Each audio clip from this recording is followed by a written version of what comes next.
వీక్షకులకు స్వాగతం, నమస్కారం. జగన్మోహన్ రెడ్డి లెగిస్తే నా ఎస్సీ, నా ఎస్టీ, నా బీసీ, నా మైనారిటీ అంటాడు. ఒక రకంగా 2019లో ఆ వర్గాలే జగన్మోహన్ రెడ్డిని ఆదుకున్నాయి కూడా. కానీ అధికారం చేపట్టిన తర్వాత జగన్మోహన్ రెడ్డి చేసిన ఆకృత్యాలు అన్నీ కావు. జగన్మోహన్ రెడ్డి పరిపాలనలో దళితులు పడ్డ ఇబ్బందులు ఏ ప్రభుత్వంలోనూ పడి ఉండరు. 2019-24 మధ్యలో దళిత డాక్టర్లు జగన్ రెడ్డి దురహంకారానికి, దారుణానికి బలైపోయిన పరిస్థితి చూసాం. తగుదనమ్మంట మెడికల్ కాలేజ్ అంటూ తిరుగుతున్న జగన్మోహన్ రెడ్డి నాడు తాను బలి తీసుకున్న డాక్టర్ల గురించి సమాధానం చెప్పడు. జగన్మోహన్ రెడ్డి వ్యవహార శైలి 5 ఏళ్ల పాలన, 16 మాసాల పార్టీ అధ్యక్షుడిగా, పులివెందుల ఎమ్మెల్యేగా చేస్తున్న ఆకృత్యాలు వివరించడానికి మనతో పాటు ఉన్నారు ప్రముఖ సీనియర్ జర్నలిస్ట్ దుర్గాకుమార్ గారు. వారిని అడిగి మరిన్ని విశేషాలు తెలుసుకునే ప్రయత్నం చేద్దాం. సార్ నమస్తే. నమస్తే బ్రహ్మ గారు, మన వీక్షకు. ఇందాక నేను చెప్పినట్టు జగన్మోహన్ రెడ్డి లెగిస్తే నా ఎస్టీ, నా ఎస్సీ, నా బీసీ, నా మైనారిటీ అంటాడు. కానీ జగన్మోహన్ రెడ్డి వెన్నుపోటు పొడిచింది, దారుణంగా ఇబ్బంది పెట్టింది, హింసించింది, బలి తీసుకుంది కూడా ఆ వర్గాలనే. 3 ప్రభుత్వ డాక్టర్లని నిర్దాక్షిణ్యంగా బలి తీసుకున్నాడు. జగన్మోహన్ రెడ్డి వ్యవహార శైలిని ఎట్లా చూస్తారు? జగన్మోహన్ రెడ్డి పాలనలో బలైన ఎస్టీ, ఎస్సీ, బీసీలని జగన్ రెడ్డి క్షమాపణ చెప్పకుండా తిరిగే ప్రయత్నాన్ని ఎట్లా చూస్తారు? జగన్మోహన్ రెడ్డిలో గనక అలాంటి మానసిక పరిపక్వత ఉంటే మీరు చెప్పినట్టు ఆ దళిత వర్గాలకు చెందిన విద్యావంతులైనటువంటి డాక్టర్లని ఆ రకంగా వేధించి మానసికంగా క్షోభ పెట్టి వాళ్ళు చనిపోయే వరకు కూడా ఒక ప్రభుత్వాధినేతగా వెంటాడాడంటేనే ఆయన పైచాచిక మనస్తత్వం చెప్పకనే చెప్తుంది. తర్వాత మీరు చెప్పింది ఒక విద్యావంతులైన డాక్టర్ల గురించే. కానీ గ్రామాల్లో అనేక రకాలైన కారణాలతో దళితుల్ని ఆయన వేధించాడు. అంతకుముందు గత ప్రభుత్వాల్లో వాళ్ళు కట్టుకోవటానికి పంచె ఇస్తే మీకు పంచేందుకు గోషిగుడ్డ సాలు అని ఆ పంచెలు లాక్కున్న ఉదంతం కూడా ఉంది. అంటే పంచెలు కాదు, అంటే ఆ రోజున 3 సెంట్లు 4 సెంట్ల స్థలాలు గత ప్రభుత్వాలు ఇచ్చినాయి వాళ్ళకి. ఇస్తే జగన్మోహన్ రెడ్డి గారు వచ్చిన తర్వాత 1 సెంటు పట్టాలని కొత్త రకం కాన్సెప్ట్ తీసుకొచ్చాడు. ఆ 1 సెంట్లో ఏం చేస్తారు, ఎలా ఇల్లు కట్టుకుంటారో తెలీదు. ఆయన మాత్రం ఒక్కొక్క సాట 30 ఎకరాలు 40 ఎకరాల్లో ప్యాలెస్లు కట్టుకున్న వ్యక్తి 1 సెంటు అవి వెనక్కి తీసేసుకున్నారు. అసైన్మెంట్గా ఇచ్చిన భూములను కూడా వెనక్కి తీసేసుకున్నారు. రాజశేఖర రెడ్డి గారు ఆ ఇడుపులపాయలో కూడా వాళ్ళ తండ్రి రాజారెడ్డి గారు కూడా అసైన్డ్ భూములు ఆక్రమిస్తే ఆయన అసెంబ్లీలో ఒప్పుకుని కార్నర్ చేశారు అన్ని పార్టీలు. అవును తప్పు జరిగిందని క్షమాపణ చెప్పి కనీసం అది స్వాధీనం చేస్తున్నట్టు ఒక నామమాత్ర ప్రకటన అన్న చేశాడు.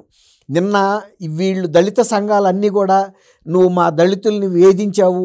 మొన్న లేటెస్ట్గా సత్తెనపల్లిలో కూడా ఇలాంటి ఒక కార్యక్రమంకి వెళ్తా ఆయన టైరు కింద అఘోరిస్తున్న తల మీద టైర్ ఎక్కితే దేశం అంతా చూస్తున్నారు. ఆ కారు మీద నుంచిన జగన్మోహన్ రెడ్డికి తెలియదు టైర్ కింద ఒక వ్యక్తి తల ఉందని. అలాంటి ఒక అమానుషమైనటువంటి సంఘటన చూసి ప్రజలు నివ్వెరపోయారు. నియంత్రణ కూడా అలా చేసి ఉంటారు. అదే అంటున్నా, ఈడీ అమీన్ కూడా చేశాడా లేదా కూడా తెలియదు. కనీసం తెలిసిన తర్వాత అయినా కూడా వెళ్ళి వాళ్ళ కుటుంబాన్ని పరామర్శించకుండా వాళ్ళనే ఇక్కడికి పిలిపించారు. తర్వాత వాళ్ళ ఇంటి మీద దాడి చేసి సింగయ్య భార్యని బెదిరించారు. అతను కారు కింద పడి చనిపోలేదు, అంబులెన్స్లో చనిపోయాడని చెప్పమని. అది మళ్ళీ తీసుకొచ్చి లోకేష్ గారు ఆయన ఇంటి మీదకి దాడికి మనుషులను పంపారని. అంటే వివేకానంద రెడ్డి గారు హత్యగా ఇస్తున్న ఇతరుల మీదకి చంద్రబాబు గారి మీదకి తోసినట్టుగా లోకేష్ గారికి ఏం అవసరం అండి? సింగయ్య భార్యని బెదిరించాల్సిన అవసరం ఆయన కారు కింద పడ్డాడా సింగయ్య? ఈ జగన్మోహన్ రెడ్డి చూసుకోండి, ఒకటి జగన్మోహన్ రెడ్డి కారు కింద పడి చనిపోయాడు. అది బయటికి రాకుండా ఎన్ని ప్రయత్నాలు చేయాలో చేశారు. ఆఖరికి అక్కడికక్కడ లాగి పక్కనేసి వెళ్ళిపోయారు. కానీ కనీసం ఆయన్ని ఒక హాస్పిటల్ కన్నా పంపిద్దామని లేదు. పోలీసులు స్పందించారండి. వాళ్ళ పార్టీ కార్యకర్తలు కానీ అనుయాయులు కానీ ఎవరు పట్టించుకోవాలా. ఎక్కడ దాకా పట్టించుకున్నారంటే టైర్ కింద నుంచి టైర్ మీద నుంచి తలగా వెళ్ళిపోయిన తర్వాత కారు లాగి బయటేసి వెళ్ళిపోయారు. పక్క లాగా పడేసాక పట్టించుకున్నారు. అంతే. ఆ తర్వాత వెనక చూసింది లేదు. ఆ కార్యక్రమానికి వెళ్ళిపోయారు. ఈ విధంగా అనేక రకంగా దళితుల మీద భౌతిక దాడులు చేశారు, హత్యలకు గురి చేశారు. వాళ్ళ ఆర్థికంగా ఉన్న కొద్దిపాటి ఇళ్ల స్థలాలను కూడా లాగేసుకున్నారు. అట్లాగే వాళ్ళకి ఇచ్చిన అసైన్డ్ వ్యవసాయ భూములను కూడా లాక్కున్న సందర్భాలు వేరే పర్పస్ కోసమని. తర్వాత ఇంకొక చిన్న ఎగ్జాంపుల్ చెప్తా అండి. గతంలో జవహర్ రెడ్డి గారు ఆయన దగ్గర చీఫ్ సెక్రటరీగా పనిచేసినప్పుడు ఆయన మీద కూడా ఆరోపణలు వచ్చినాయండి. ఇంతవరకు రాజకీయ నాయకులు భూ కబ్జాలు అసైన్డ్ భూములు కొన్నారని జనసేనలో ఉన్న మూర్తి యాదవ్ గారు కూడా చెప్పాడు, ఇగో ఇంత అసైన్డ్ భూములు కొనడానికి ఆయన ఇక్కడ పర్యటిస్తున్నాడు, ఆయన వస్తున్న పర్పస్ ఇది అని. చివరికి ఆయన మీద కూడా ఆ ఎలిగేషన్ 100 ఎకరాలకు కొన్నాడు. 100 ఎకరాలే. అంటే సీఎం అధికార నివాసంలో వీటి గురించి చర్చలు జరుగుతుంటే అక్కడ అధికారులుగా ఉన్న వ్యక్తులు కూడా, ఐఏఎస్లు కూడా టెంప్ట్ అయ్యారు. ఓహో ఇంత ఈజీగా చేసుకోవచ్చా అని వాళ్ళు కూడా అదే పందాలో వెళ్ళారు. ఇప్పుడు ఆవు చేలో మేస్తే దూడగట్టిన మేది కదండి. విని విని వీళ్ళకి కూడా ఓహో ఇలా ఈజీ సంపాదన చేసుకోవచ్చా అని. ఇప్పుడు నిన్న వాళ్ళు దళిత సంఘాలు మొత్తం కూడా మీరు నర్సీపట్నం వైద్య కళాశాల పేరు మీద ప్రైవేటైజేషన్ మీద వెళ్తున్నారు, మీరు దళిత డాక్టర్లను కూడా ఇలాంటి హత్యలకి గురి అంటే బలవన్ మరణానికి కారకులు అయ్యారు, క్షమాపణ చెప్పమంటే అసలు ఆయన క్షమాపణ చెప్పడానికి కూడా నిరాకరించాడు. అంటే ఆయన అహం అడ్డం వచ్చింది. తప్పేముందండి? వేల మంది దళితులు నిన్న క్షమాపణ చెప్పమని కోరితే చెప్పలేదు, అహంకారంతో వెళ్ళిపోయాడు. అదే అంటున్నా. ఇప్పుడు నువ్వు ప్రజా జీవితంలో ఉన్నప్పుడు అహంభావానికి తావెక్కడ ఉంటుందండి? ఇప్పుడు నువ్వు ప్రజల కోసం నేను పోరాటం చేస్తున్నా అన్నావు, మరి 5,000 కోట్లతో ఇన్ని మెడికల్ కాలేజీలు 16 మెడికల్ కాలేజీలుగా ప్రభుత్వ పరంగా పెట్టదలుచుకుంటే నీకు 5,000 కోట్లు, నీ పరిపాలనలో 5,000 కోట్లు దొరకలేదా? నువ్వు 500 కోట్లతో ఋషికొండని పగలగొట్టి దాని మీద కట్టిన భవనాలు ఎందుకు పనికొస్తాయి? నీ వ్యక్తిగత. ఇంకా ఋషికొండ అంటే 550 కోట్లు 600 కోట్లు ఖర్చు పెట్టి కట్టాడు. సరే అది ఒక పక్కన పెడితే తన పార్టీ రంగులు శ్మశానాలకు వేసుకున్నాడు, శవాల దెబ్బలు వేసుకున్నాడు, గేదె కొమ్ములు వేసాడు, వాటర్ ట్యాంకులు కూడా వేసుకున్నాడు, ప్రతి ఇంటి గుమ్మానికి వేసాడు, ప్రతి పంచాయతీ ఆఫీసులు కూడా వేశారు. జగన్మోహన్ రెడ్డి మొహాన్ని కూడా వేసుకున్నాడు రంగులు. ఆయన వేసుకోవచ్చండి, కానీ సుమారుగా 4,000 కోట్లు ఖర్చు పెట్టాడు సార్. మళ్ళీ కోర్టుకి వెళ్ళారు, సుప్రీం కోర్టుకి వెళ్ళారు. ఆ రంగులు మార్చమని చెప్పిన తర్వాత కూడా మొట్టిన తర్వాత మార్చారు, మళ్ళీ కొంచెం అటు ఇటు మార్చి మళ్ళీ వెళ్ళారు. మళ్ళీ కూడా సుప్రీంకోర్టు మళ్ళీ మీ రంగులు మీకుండగా అడిషనల్ గా రంగు వేశారు తప్ప ప్రభుత్వ భవనాలకి ఇంతకు ముందు కానీ దేశంలో ఎవరు కూడా ఇట్లాంటి రంగులు వేయలేదు. తీసేయమని చెప్పేసిన తర్వాత మళ్ళీ అవన్నీ కాంట్రాక్ట్లు ఎవరికి ఇచ్చాడండి? వాళ్ళ సొంత పార్టీ కార్యకర్తలకు ఇచ్చుకున్నాడు. ఆ 4,000 కోట్లు ప్రజాధనం కొల్లగొట్టారు కానీ అది సొంత వాళ్ళకి కట్టబెట్టాడు. 4,000 కోట్లు ఉంటే మెడికల్ కమిషన్ అయిపోయాయిగా. మీరు అన్నట్టు అనవసరపు ఖర్చు ఎవరికన్నా పనికొచ్చిందా? 550 కోట్లు పెట్టి నువ్వు పైన కట్టిన భవనాలు ఋషికొండ మీద దేనికి కట్టావు? నీ వ్యక్తిగత విలాసానికి కట్టావు. అదే ఒక దేవాలయం నిర్మించవచ్చు కదా. నిన్న చెబుతున్నాడు కదా ఇవన్నీ కూడా ఆధునిక దేవాలయం. జవహర్ లాల్ నెహ్రూ గారు అప్పుడు బహుళార్థక సాధక ప్రాజెక్టులు కడుతున్నప్పుడు వర్ణించాడు ఆయన. అదే వర్ణన పట్టుకుని ఇప్పుడు ఏం చెబుతున్నాడు? నువ్వు ఆచరించిన విషయాల గురించి నువ్వు ఎందుకు మాట్లాడతావు? నువ్వు అధికారంలో 5 ఏళ్ళు పూర్తిగా ఉన్నావు కదా, నీకు నిధుల కొరత లేదు. తర్వాత నువ్వు దాదాపు 10 లక్షల అప్పు చేశాడు. ఇంకొక పెద్ద విషయం ఏంటంటే 25,000 కోట్ల రూపాయల ప్రభుత్వ ఆస్తుల్ని తనఖా పెట్టి అదే వైజాగ్లో అప్పు తీసుకున్నాడండి. అందులో కలెక్టర్ ఆఫీసు, ఎంఆర్ఓ ఆఫీసు, పార్కులు, స్థలాలు, కాలేజీలు, స్కూళ్ళ స్థలాలు అన్నీ పెట్టాడు. 25,000 కోట్లు. అదే కనుక అందులో 10వ వంతు కనుక పెట్టుంటే అక్కడ 5 ఆధునిక దేవాలయాలు వచ్చాయి, దళిత బిడ్డలకి పేద బిడ్డలకి మెడికల్ సీట్లు వచ్చాయి, పేద ప్రజలకి నాణ్యమైనటువంటి మెడికల్ ఫెసిలిటీ వైద్య సేవలు అంది. ఇప్పుడు నీకు గుర్తొచ్చింది కానీ మరి ఆ రోజు చేయలేదు. నువ్వు ఆ రోజు మొత్తం దివాళా తీయించి ప్రభుత్వాన్ని వెళ్ళావు. ఇప్పుడు నువ్వు పెట్టిన తనఖాలు వదిలించాలి. ఆఖరి సెక్రటరియట్ భవనాలు కూడా తనఖాల్లో ఉన్నాయి పెట్టాడు. నువ్వు సెట్టింగ్ అని చెప్పిన వాటిని కూడా పెట్టావు. ఇప్పుడు వాటిని వదిలించుకోవాలా? ఈ ప్రజా దేవాలయాలు కట్టాలా ప్రభుత్వాలు? ఇప్పుడు ఈ ప్రభుత్వాలు అవన్నీ కూడా తర్వాత నువ్వు రోడ్లన్నీ కూడా నాశనం చేసి వెళ్ళావు, ఎక్కడ దొరికితే అక్కడ అప్పులు చేసి వెళ్ళావు. తర్వాత ఈ ఆరోగ్యశ్రీ సేవల విషయంలో 2,600 కోట్లు నువ్వు బాకాయి పెట్టి వెళ్తే ఇవాళ వాళ్ళు వైద్య సేవలు ఆపేస్తామని చెబుతున్నారు. అక్కడికి 250 కోట్లు అంటే 10% కట్టారు. తర్వాత ఇంకొక 650 కోట్లు అప్లోడ్ చేసి ఉన్నాయి రిలీజ్ చేయడానికి. అయినా కూడా ఇవాళ సత్యప్రసాద్ వైద్య ఆరోగ్య శాఖ మంత్రి గారు అప్పీల్ చేశాడు. అయ్యా ఈ హాస్పిటల్స్ ఉన్నాయి కదండి, ఆరోగ్యశ్రీ సేవలు అందించే హాస్పిటల్, కొంచెం మీరు ఓర్పు పట్టండి, మేము అవి కూడా చెల్లిస్తామని. ఆయన టైంలో బతిమాలి బామాలి బెదిరించి అప్పులు పెట్టి వెళ్ళాడు. ఇవాళ వైద్య సేవలు పేదలకు అందకుండా చేసిన వ్యక్తి ఈయన జగన్మోహన్ రెడ్డి. ఇవాళ వచ్చి ఇవాళ ఈ ప్రభుత్వ హాస్పిటల్స్ అని చెబుతున్నాడు, ప్రభుత్వ వైద్య కళాశాలలు అంటున్నాడు. పునాదులు మాత్రమే నువ్వు తీసింది. నువ్వు 4 కళాశాలల కోసం ఉత్తరాంధ్రలో 2,100 కోట్ల అంచనాతో పెట్టి నువ్వు 210 కోట్లు ఖర్చు పెట్టి 10వ వంతు కూడా ఖర్చు పెట్టకుండానే నువ్వు వాటిని వైద్య కళాశాలని ఎట్లా మాట్లాడతారండి? వైద్య కళాశాలలు అంటే ప్రవేశాలు జరగాలి, ఆ హాస్పిటల్స్ నడవాలి, అన్ని డిపార్ట్మెంట్లలోనూ ప్రొఫెసర్లు అందరూ నియమితులు అవ్వాలి, పేద ప్రజలకి ఆ వైద్య సేవలు అందాలి. అప్పుడు మాత్రమే కానీ నువ్వు లేపిన ఈ పిల్లర్లే హాస్పిటల్ అనుకుంటే ఇక అంతకన్నా దౌర్భాగ్యం ఏముంటుందండి. నిన్న ఇంకా పైగా సిగ్గు లేకుండా వెళ్ళి నర్సీపట్నంలో ఎక్కడైతే సుధాకర్ గారిని ఆయన డాక్టర్, ఆయన ఎనస్థెటిస్టు, ఆయన్ని నువ్వు బలవన్మరణానికి కారణం అయ్యావో మరి ఆ ప్రజల ఆగ్రహం ఉండదు అక్కడ. మరి అది కనీసం సంస్కారవంతంగా చెప్పుంటే కూడా జగన్మోహన్ రెడ్డిలో కొంచెం అయినా మార్పు వచ్చిందని అనుకునేవాళ్ళు. దళితుల అంత బాధపడింది కూడా ఎవరు లేరండి. మొన్న ఆయన ఎన్నికల్లో కూడా ఓడిపోవటానికి కూడా వాళ్ళే ప్రధానంగా నిలబడ్డారు.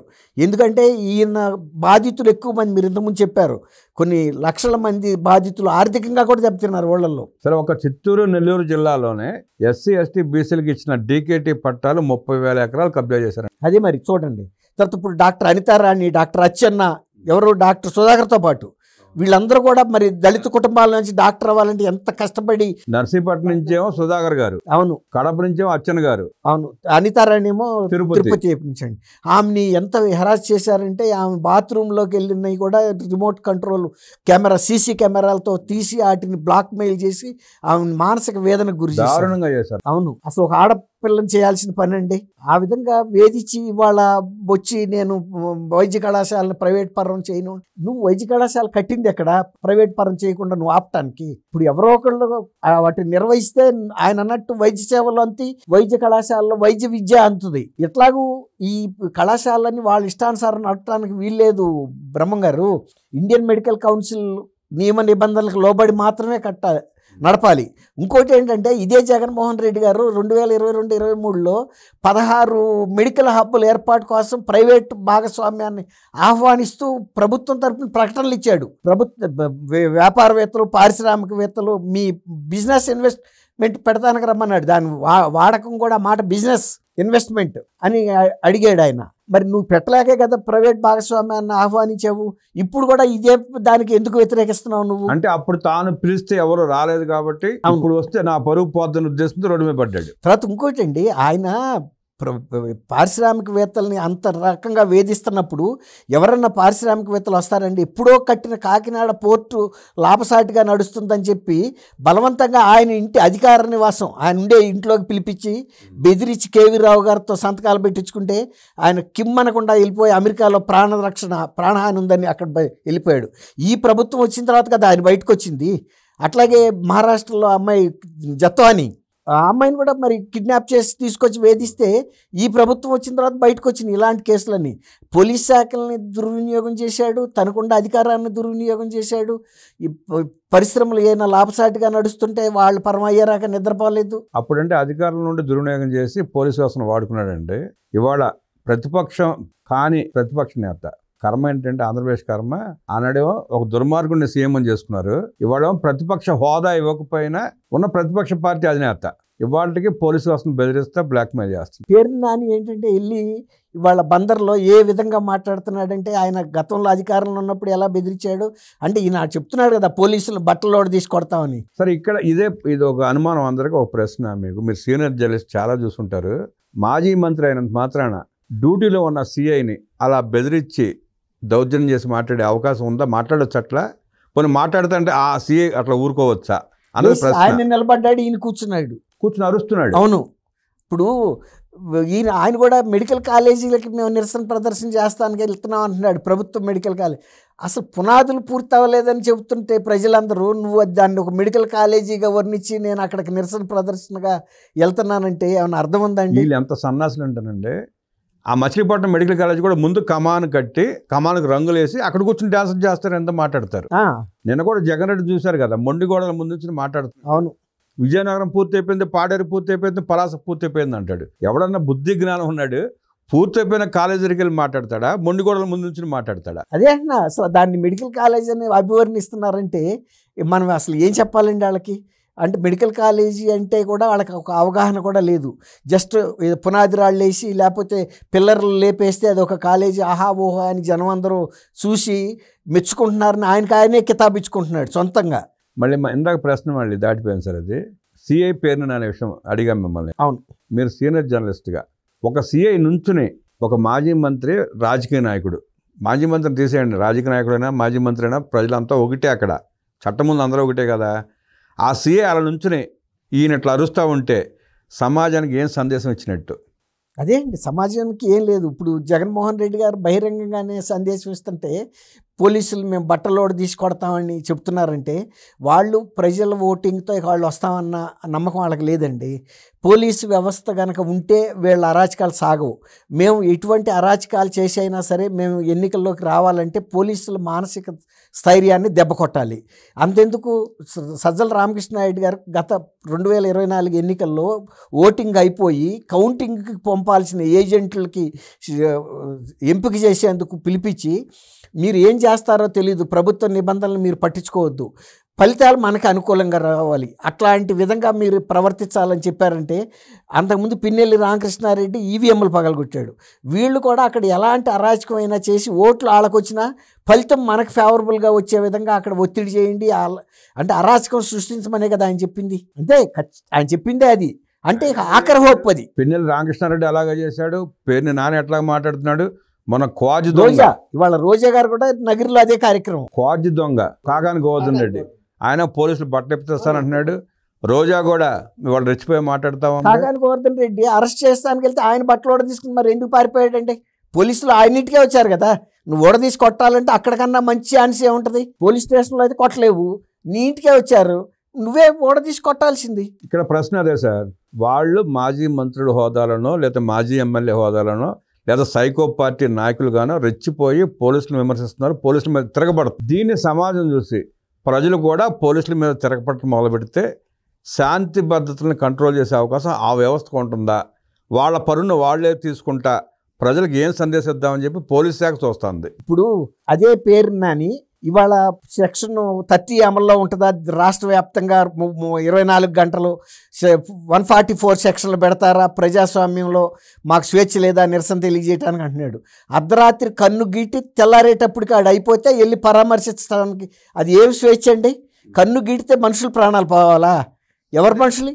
అంటే వాళ్ళు కూడా ఈ పోలీసులు అట్లా ఉదాసీనంగా చూసి చూడండి వదిలేస్తా ఉంటే రెచ్చిపోయి మాట్లాడుతున్నారు. కార్యకర్తలకి ఆయన రెచ్చగొడుతున్నాడు. కన్ను గీట లోపల తెల్లారేటప్పటికి సఫా అయిపోవాలంట, రఫా కాదు.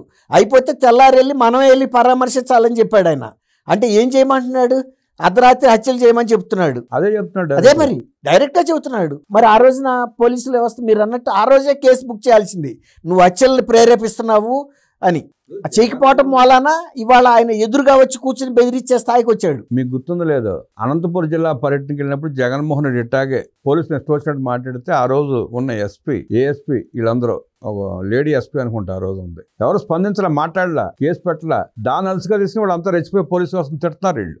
అవును, అందుకే మొన్న ఈ మధ్య పులివెందుల్లో కూడా ఉప ఎన్నికల సందర్భంలో దూసుకెళ్ళబోతే మా మీద గనక వస్తే మేము కూడా మీకు తాట తీస్తామని అక్కడ సిఐ అన్నాడు, అనబట్టి ఆగారు అక్కడ ఆగారు. అవును, మరి ఇవాళ ఇదే మచిలీపట్నంలో ఆ సిఐ కూడా గట్టిగా మాట్లాడినట్టయితే ఇంకొకటి మాట్లాడటానికి ధైర్యం చేసేవాడు కాదు. అదేనండి, ఇప్పుడు ఆ రోజు కనీసం పులివెందుల్లో ఆ సిఐ అంత వార్నింగ్ ఇచ్చినప్పుడన్నా వీళ్ళ మిగిలిన పోలీసు వ్యవస్థ గమనించాలి. మనం కూడా ఎందుకు ప్రతిఘటించొద్దు ఇట్లాంటి అరాచక శక్తులని. నిన్న డీజీపీ గారు కూడా స్పష్టంగా చెప్పారు, మీరు నిబంధనలు అతిక్రమిస్తే కఠిన చర్యలు తీసుకుంటామన్నారు. ఇవాళ అంబటి రాంబాబు ట్వీట్ చేయటం వీడియోలో అక్కడ చెప్పాడంట, మేము అతిక్రమించాం, మమ్మల్ని ఏమైనా ఆపారా, ఏమైనా పీకుతారా అని అన్నాడు. ఇప్పుడు అదే అన్నా, ఇప్పుడు చర్య తీసుకోకపోతే అంతే ఉంటుందండి. చర్య తీసుకుంటే మళ్ళీ రాదు. ఇవాళ ఇట్లాంటి అరాచకాలు వీళ్ళు చేస్తున్నారు అంటే జగన్మోహన్ రెడ్డి గారు వీళ్ళని ప్రోత్సహిస్తున్నాడు. మనం ఏదో ఒక విధంగా పోలీసు వ్యవస్థని ప్రజల్ని అంటే ఇండైరెక్ట్గా పరోక్షంగా ప్రజలకు కూడా వార్నింగు, మేము ప్రతిపక్షంలో ఉన్నా మా మాటే చెల్లుతుంది, అధికారంలో ఉన్నా మా మాటే చెల్లుతుంది. కాబట్టి మీరు ఈసారి కనుక మమ్మల్ని ఎన్నుకోకపోతే 2.0 వస్తుందని కూడా జగన్మోహన్ రెడ్డి గారు బెదిరిస్తున్నది ఇదే.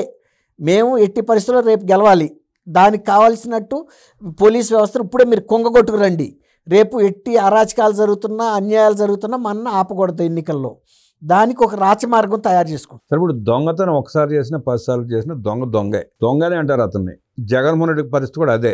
జగన్మోహన్ రెడ్డి దొంగ, 10 సార్లు చేసిన దొంగతనం చేసిన దొంగే, ఒకసారి చేసిన దొంగే, కొన్ని లక్షలు కొట్టేశాడు. పోలీసు వ్యవస్థ ఇలా ఉదాసీనంగా ఉంటే నా ప్రశ్న మనకు పూర్తిగా అర్థం చేసుకోండి. ఇలాగ కంటిన్యూ అయితే ఇవాళ అంబటి రాంబాబు అన్నాడు, రోజా ఉంది, జగన్మోహన్ రెడ్డి అన్నాడు, రేపు నుంచి కార్యకర్తలు కూడా తిరగబడి పోలీసులు నిలబట్టి బయటికి లాక్కొస్తే సమాజం పరిస్థితి ఏంటి, రాష్ట్రం పరిస్థితి ఏంటి? పోలీసులు అలా ఉండాల్సిన అవసరం ఏంటి? ఉండాల్సిన అవసరం లేదండి. ఇప్పుడు ప్రజలు కూడా గమనించలేదని మీరు ఎందుకు అనుకుంటున్నారు? ఇప్పుడు 2024లో ప్రజలు ఇచ్చిన తీర్పు ఏమన్నా చిన్న తీర్పా? తీర్పు సంగతి పెట్టి రాజకీయంగా తీర్పు సంగతి పక్కన పెట్టేయండి. ఓడిపోయిన తర్వాత ఈ వైఎస్ఆర్ కాంగ్రెస్ పార్టీ నాయకులు పోలీసులను వివిధ రకాలుగా కామెంట్లు చేస్తూ ఆ వ్యవస్థ ప్రతిష్టను దిగజారుస్తామంటే ఇంతవరకు డీజీపీ గారు కానీ లేదంటే పేరు నాని ఎదుర్కొన్న సిఐ కానీ వీళ్ళు చర్యలు తీసుకోకపోతే ఏం సందేశం ఇచ్చినట్టు వీళ్ళు? ఖచ్చితంగా అండి. ఇప్పుడు అంటే ఆ సామెత ఇక్కడ చెప్పడానికి బాగోదు, మోటుగా ఉంటుంది. కానీ అడుక్కునేవాడు ఇప్పుడు ఇంట్లో భర్త ఏం మాట్లాడారో లూజ్గా మాట్లాడితే అడుక్కునేవాడు కూడా ఆ ఇల్లాలను అట్లాగే మాట్లాడతాడని మన ఊళ్ళల్లో ఒక సామెత ఉంది. ఇప్పుడు వీళ్ళు రాజకీయ నాయకులు వెళ్ళి పోలీస్ స్టేషన్లో ఇలాంటి వీరంగాలు చేస్తే పరోక్షంగా వాళ్ళు అంతెందుకండి పేరుని అదే పేరుని అని డైరెక్ట్గా చెప్పాడు కార్యకర్తలతో, మీరు రఫా అని అరవటం కాదురా, కన్ను గీసే లోపు అర్ధరాత్రి పనులు అయిపోవాలంటే ఏమవ్వాలని చెప్పాడు ఆయన. అవతలాళ్ళని సఫా చేయమని అడిగాడు. అడినప్పుడు మరి ఆ రోజే కేసు బుక్ చేస్తే ఇవాళ ఇంతరాక రాదు కదండి. పెరుగు తోట కాడ దొంగతనం చేసినప్పుడే కనుక నువ్వు నన్ను మందలిస్తే ఆడు తల్లితో తర్వాత అంటాడు నేను ఈ పరిస్థితికి వచ్చేవాడిని కాదు కదా అని.